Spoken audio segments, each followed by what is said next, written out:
Welcome back to Rush to Reason. Dan Muir, Marie Christine in for John Rush. And my next guest is Dr. Zuhdi Jasser, and he is the founder and president of the American Islamic Forum for Democracy and host of the weekly radio show Reform This, which can be heard on the Blaze Radio Network. Dr. Jasser is also the author of A Battle for the Soul of Islam, an American Muslim patriot's fight to save his faith. And he also serves as you're a commissioner on the United States Commission on International Religious Freedom, and also you also made the documentary the Third Jihad, which is a DVD which I watched, and this is how I first got to know you, which is really incredible. Dr. Jasser, welcome to the program. Oh, it's great to be with you. Thank you for having me.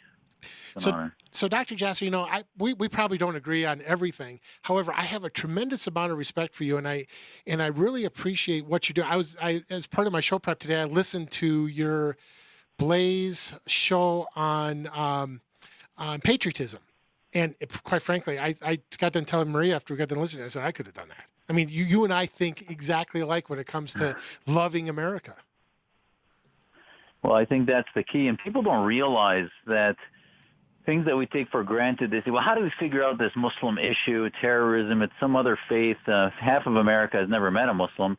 And it's not about, you don't have to become experts in Islam. You just have to figure out that there's two conflicting movements in the world. One is modernity.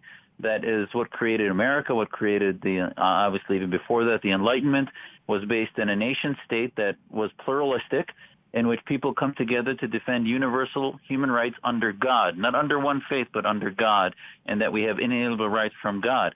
The other side believes in a global jihad. They don't believe in nation states. They think the Islamic State should be run by Islamic law, and they're still in the 13th, 15th century based in theocracy. Those two types of nationalisms, a nation state based in an Islamic identity versus an American identity, are not compatible. And the only way to defeat terrorism, which is a symptom, is to teach our Muslim youth that they are Americans first, that their Muslim identity is not a political one, but rather is protected by an American identity under God, but not under Islam. And I think that might sound nuanced to some, but at the end of the day, the reason I was never radicalized is because the only thing I'd ever want to die for is America. And Muslims who ultimately are taught to die for jihad, to die for the global caliphate, that's why they get radicalized, is they never really became American. Yeah, and Dr. Jasser, I mean, you have served our country. You were in the military, correct? Yes, I served 11 years. I was on a Navy scholarship through medical school and was on the USS El Paso. I'm a member of the Veterans of Foreign Wars and was in Somalia. My last tour was as a physician to Congress and the Supreme Court in the 1998 to 99. So Dr. Jasser, you've come under a lot of heat lately, and quite frankly, from people on my side, I think it's a little overblown. A lot of people are saying, well, he really doesn't mean this. He's stealthy. There's no way to reform Islam so that people that are Muslim can live peacefully under the U.S. Constitution. What do you say to them? I tell them, listen, the reason I've been doing this work for 15 years and even more, since high school, I've been learning about the Brotherhood and trying to defeat it, is I want there to be a public record, a transparency. People talk about, they say, well, don't believe him, he's lying, and, it's part of the way they're trained. I mean, listen, many politicians will pander. Pandering is lying. It's not telling what you believe, and I'm accountable to my public record.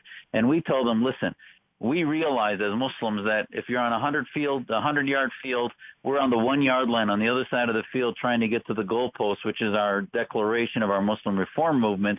And we say, listen, that declaration calls for the end of the Islamic States, the defeat of the caliphate, the belief in equal rights for men and women, the belief that Muslims don't have a monopoly on heaven, all these principles that we think need reform. We recognize that the Islam of the tyrants, of the Muslim majority countries, is not an Islam compatible with Americanism. But if they say that we reformists don't have a place on the field of Islam, that we are lying or deceptive, then you're basically saying there's no Muslims that can be trusted. Reform is not possible. The Prophet's narrative is irredeemable. And by being irredeemable, basically you have to either contain Islam, which is 1.6 billion people, or you have to defeat it and convert them. So those two things are not solutions. And America was based on the first freedom of religious liberty. So at least give us that little space of oxygen we need to do the reform, and recognize that we have a huge uphill battle, recognize that we're a minority. But I will tell you, the millions that went to the streets in Egypt against the Brotherhood in 2013 proved that most Muslims don't want theocracy. So I think you can see in the Arab awakening, yes, the Islamists are winning in many of those areas, but I think they're also beginning to lose. So, Dr. Jasser, you just brought up Egypt. What is the political climate right now of Egypt? Because we don't hear much about them since they threw the last group out.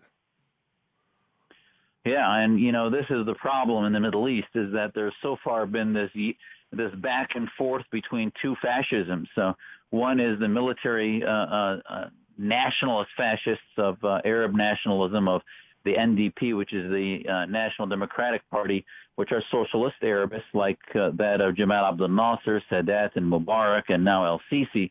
And then the other fascism is theocratic fascism or Islamofascism of the Brotherhood, the Khomeinists, the Wahhabis, and Salafists, etc. Both of those basically prevent the critical thinking that I talk about in my podcast, is that in order to reform Islam and bring it to the 21st century, you need to have a climate of critical thinking where you can question the kings and write poetry and things that reflect upon the oppressive practices of the men in beards and robes. Well, El-Sisi gave a great speech about reform in 2014, but he basically said they need to stop the violent interpretations. He never used terms like democracy and freedom and liberty. So he's a military dictator. And, the bottom line is that he has punished and tortured a lot of journalists. And is he better than the Brotherhood? Absolutely. He's a lesser of two evils.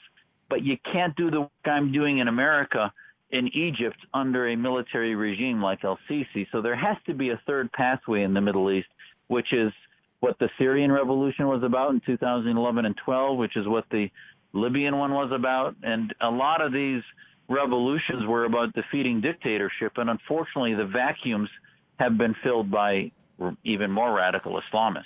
So, Dr. Jasser, you're describing a spectrum of people who follow the Muslim religion. And on one end of the spectrum is the radical terrorist. On the other end of the spectrum is someone who believes in the American ideals, a heterogeneous religious society. What would you say, percentage-wise, looking at the Middle East and even beyond, where do most Muslims fall on that spectrum? So there's two things that we need to understand. One is the quick data to your answer is the Egyptian election. The fundamentalists and the Islamists who believe in an Islamic State identity at the most got 35 to 40% of the vote. So that's a large plurality, but it's not a majority. But the reason they won the election is the other 60% divided into 30 or 40 political parties. And the old military guard of Mubarak's party, the NDP, got 25%, but then in a runoff they lost because the people wanted change. Now, 1 year of the Brotherhood running government did more to destroy the ideas of the Brotherhood than 60 years of that dictatorship. But looking back at those numbers, that's 60%.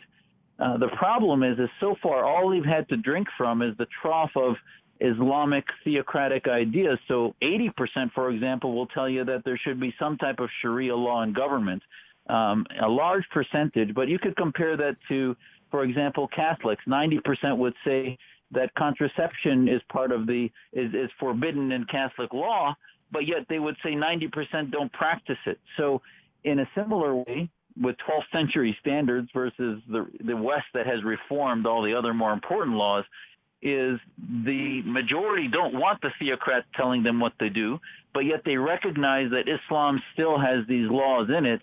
They just don't want it in government. So our plan, if you will, for security in the West is to, number one, get the Islamists out of government. We believe the majority of Muslims will join movements for liberty and separate. That's why our organization, the American Islamic Forum for Democracy, our mission is to separate mosque and state. The secularists can right now in the Arab awakening, with the right influence from the West and the protection of free thinkers, start to push that to happen. In the long-term plan will be over the next 2 generations, sort of the Martin Lutherization, if you will, the beginning of schisms and new schools of thought, and the beginning to reinterpret Islamic thinking to become commensurate and compatible with 21st century thought. Dr. Jasser, this sounds like a great direction. And, I just keep up the good work, and we really appreciate you coming on. Once again, if people want to learn more about your work, where can they go? Our website for our organization is aifdemocracy.org, aifdemocracy.org. And I have a newsletter that will be rolling out this month at takebackislam.com, takebackislam.com. And my podcast, as you said, is Reform This at the Blaze Radio Network. Yeah, it's a great podcast. And not only that, but The Third Jihad, which is one of the documentaries where I first got to know you, is fantastic. Great job on that, by the way. Thank you. And, that's back from 2008, and it's still more relevant today than ever before as we talk about the Brotherhood and whether it should be designated as a terrorist organization. No question about it. And Dr. Jasser, thank you. I wish we'd had more time. Sorry for the mess up, but thank you so much for coming on Rush to Reason.